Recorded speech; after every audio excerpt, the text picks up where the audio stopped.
Hello friends, welcome to knowledge origin. आप सभी का नॉलेज ओरिजिन के यूट्यूब चैनल पर बहुत बहुत स्वागत है।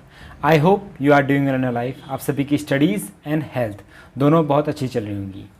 सो फ्रेंड्स, जैसा कि आप सभी को पता है, हमने इस यूट्यूब चैनल पे एक न्यू सीरीज़ स्टार्ट करी है फॉर उत्तराखंड पुलिस के जो एसआई प्लस कांस्टेबल जो इसका रिटन एग्जामिनेशन है, इसमें पूछे जाने वाले जीएस सेक्शन को हमने स्टार्ट करा है।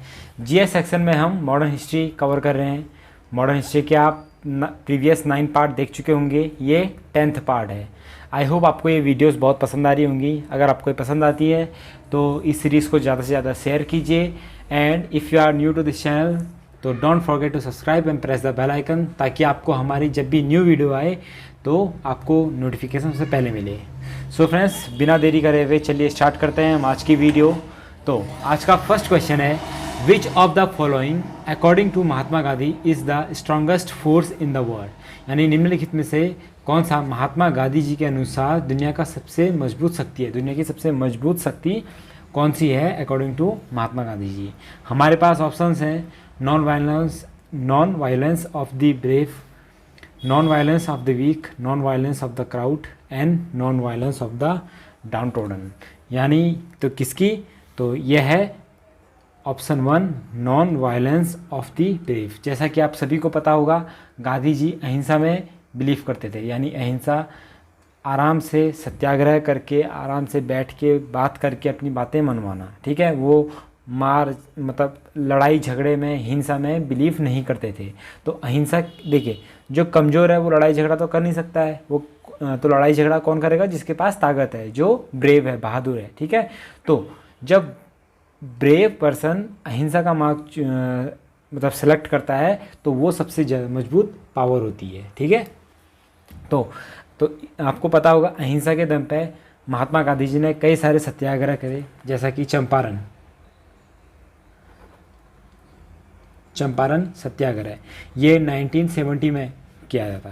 फिर उसके बाद खेड़ा सत्याग्रह, ये 1918 में हुआ। फिर अहमदाबाद मिल स्ट्राइक, ये कब हुई, ये भी 1918 में हुआ। फिर खिलाफत मूवमेंट ये 1919 में हुआ। उसके बाद नेक्स्ट था नॉन कोऑपरेशन मूवमेंट, ठीक है। तो नॉन कोऑपरेशन मूवमेंट ये कब हुआ, 1920 में। उसके बाद सिविल ओबीडियंस मूवमेंट, ये 1930 में हुआ। और फिर उसके बाद क्विट इंडिया मूवमेंट। तो क्विट इंडिया मूवमेंट कब हुआ, 1942 में। तो ये इतने सारे जो महात्मा गांधी जी ने सत्याग्रह किए थे, ये उनकी लिस्ट है। ये सारे अहिंसा पर बेस्ड थे, ओके। नेक्स्ट है, who among the following were the member of Swaraj party. तो इनमें से मोतीलाल नेहरू, सरदार पटेल, गोपाल कृष्ण गोखले, तो इसमें से कौन स्वराज पार्टी के मेंबर थे, ठीक है, फाउंडिंग मेंबर थे। स्वराज पार्टी जब ये बनाई गई तो इसका नाम क्या था, कांग्रेस खिलाफत स्वराज्य पार्टी, ठीक है। कांग्रेस खिलाफत स्वराज पार्टी, ये स्वराज पार्टी का पूरा नाम था। इसका जो ये बनाई गई थी, ये 1923 में बनाई गई थी। और कब तक हुई थी, 1935 तक। ये इस पार्टी का ड्यूरेशन था। बाद में ये कांग्रेस में सब मर्ज हो गई, ठीक है, मर्ज हो गई 1929 से लेकर 1935 तक। अब जो इसके फाउंडिंग मेंबर्स थे वो कौन थे, वो थे सीआर दास,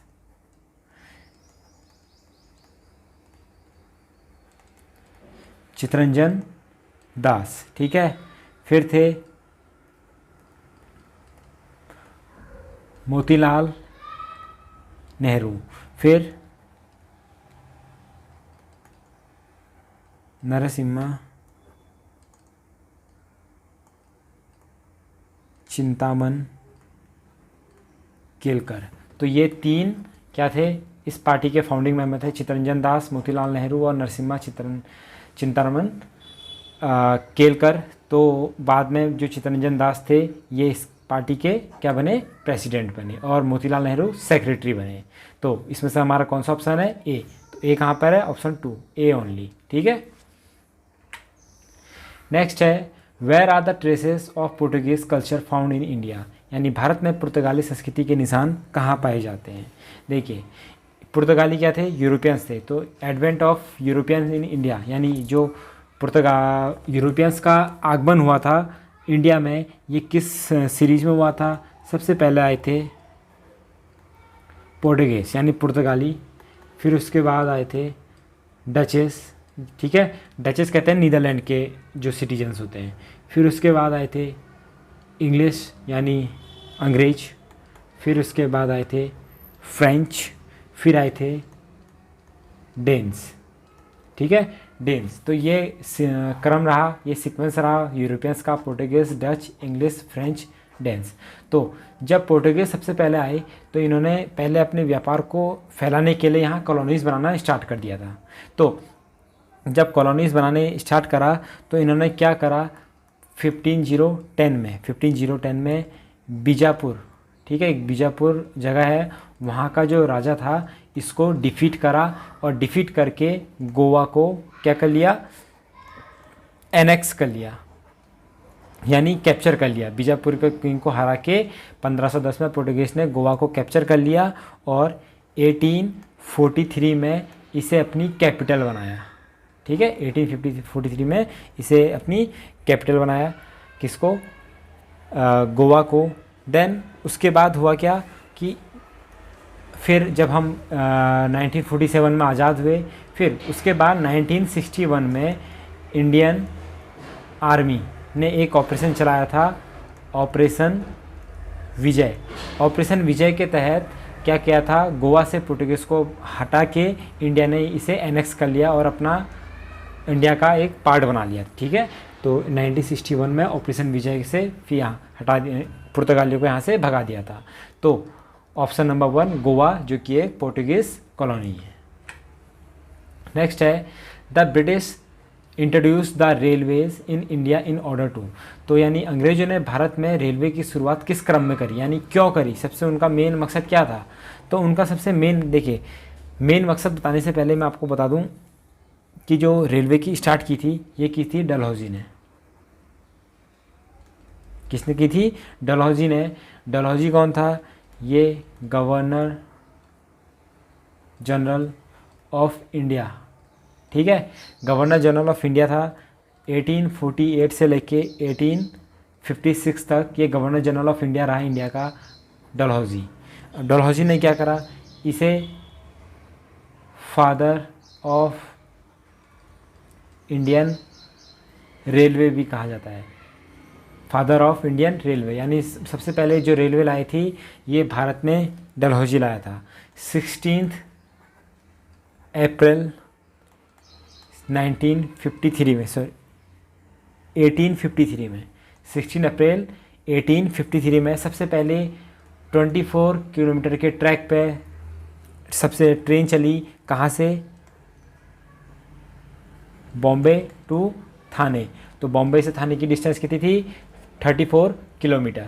16 अप्रैल 1853 में India father of Indian railway कहा जाता है डलहौजी को, जो कि गवर्नर जनरल रहा 1848 से 1856 तक। अब देखिए रेलवे का इम्पोर्टेंस, जब 1857 की क्रांति हुई तो ब्रिटिशर्स को अपनी आखिरी हैवी मतलब मूवमेंट बहुत तेज़ करना पड़ा, बहुत जल्दी बहुत ही लार्ज क्वांटिटी में अपने सिपाहियों को, सोल्जर्स को इधर से उधर मूव करना पड़ा। तो इसमें सबसे अच्छी जो मतलब हेल्प करी थी ये रेलवेज़ ने करी थी, ठीक है। तो रेलवेज़ ने ये क्या था, facilitate British commerce and administrative control. तो रेलवे के आने से क्या हुआ, कमर्शियली इनका फैलाव ज़्यादा हुआ और एडमिनिस्ट्रेटिव कंट्रोल अच्छी तरह आ गया, जिससे 1857 का जो रिवोल्ट था ये दबा दिया गया, ठीक। तो अकॉर्डिंग टू दादा भाई नौरोजी स्वराज मेंट, तो यानी दादा भाई नौरोजी के अनुसार स्वराज का अर्थ क्या होता है। दादा भाई नौरोजी इन्हें grand old man of India भी कहा जाता है, grand old man of India भी कहा जाता है दादा भाई नौरोजी को। इंडियन नेशनल कांग्रेस का सेशन हुआ था, ठीक है, सेशन हुआ था 1906 में, कहाँ, कलकत्ता में, ठीक है, कलकत्ता में हुआ था।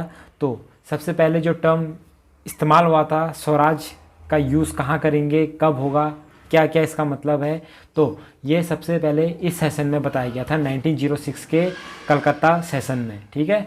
तो इसके अकॉर्डिंग दादा स्वराज का मतलब क्या होता है, सेल्फ गवर्नमेंट, ठीक है, सेल्फ गवर्नमेंट यानी स्वशासन, यानी कि कोई भी कंट्री है उस पर जो राज करेगा, जो उस पर एडमिनिस्ट्रेटिव कंट्रोल होगा, जो भी गवर्नमेंट बनेगी, ठीक है, वो क्या होगी, वो वहाँ के जो वहाँ की नागरिक हैं, जो वहाँ के सिटीजन हैं, ठीक है, जो इंडिया है, इंडिया के सिटीजन कौन होंगे, इंडियंस।